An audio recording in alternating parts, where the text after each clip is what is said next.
Thank you, Mr. Carey. Now recognize Ms. Chu of California.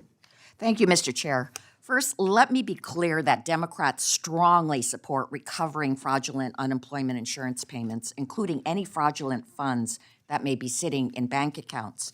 In fact, we were willing to work on a bill to extend the statute of limitations if it were done on a bipartisan basis. But the partisan bill that was put forth punished innocent workers for state errors and also did not address the Trump firing of the supposedly independent inspector general. So we could not support it.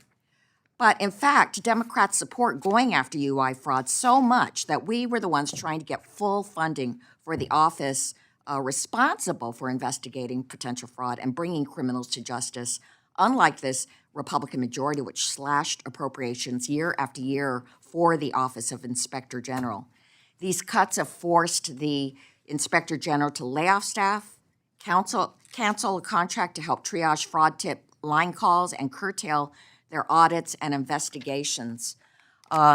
Inspector General D'Esposito said that you can do more with less. But Ms. Evermore, can you expand on why a fully funded DOL Inspector General office is essential to go after existing fraud? Oh, absolutely. I have tremendous respect for the work that the Office of Inspector General does. They have unique tools to be able to identify patterns and collaborate with states in order to make sure that everybody's learning from each other.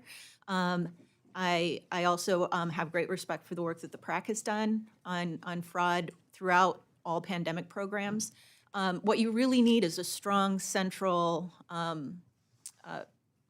authority that understands all of these patterns in great detail and can share what's shareable across states and learn from what's unique in other states. Very good. And talk about full funding. How about the state UI agencies? We know the best defense against fraud, unemployment fraud, is a well-trained, well-equipped frontline workforce, which is more likely to spot unusual applications or fraud patterns, and they can prevent the fraud from occurring in the first place.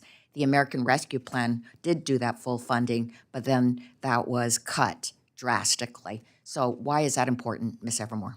Absolutely. You'll see in my testimony a graph of the decline in UI administrative funding over this century.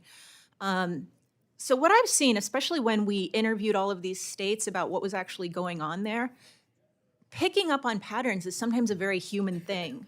So for example, understanding when the people calling in seem to be working off a script, or when the people calling in all seem to have similar stories, or even are answering certain questions that are strange in a weird way. That's a thing that sometimes humans can pick up on before the algorithm does. And so it's really important to have human beings involved in the process of fraud detection and prevention. And if we can't afford the humans, then fraud detection and prevention just isn't as accurate.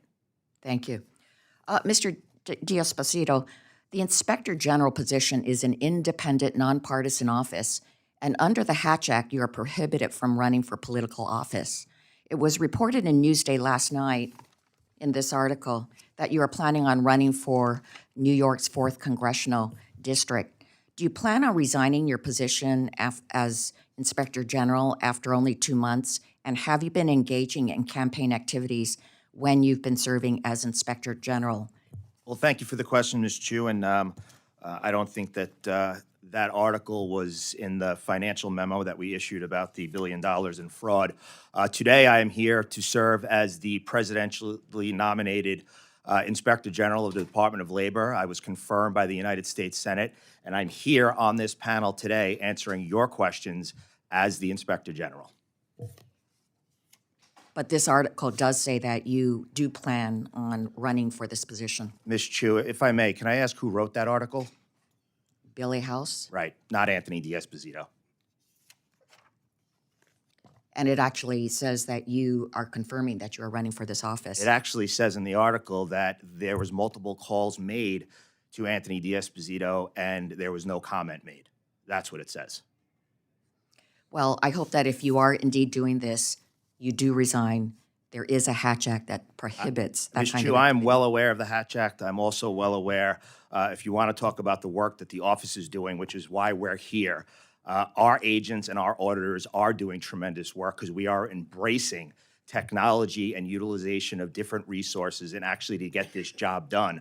Unlike places like New York City, where they're cutting 5,000 hardworking NYPD cops, we are embracing technology and utilizing different resources in the Inspector General's office to get the job done.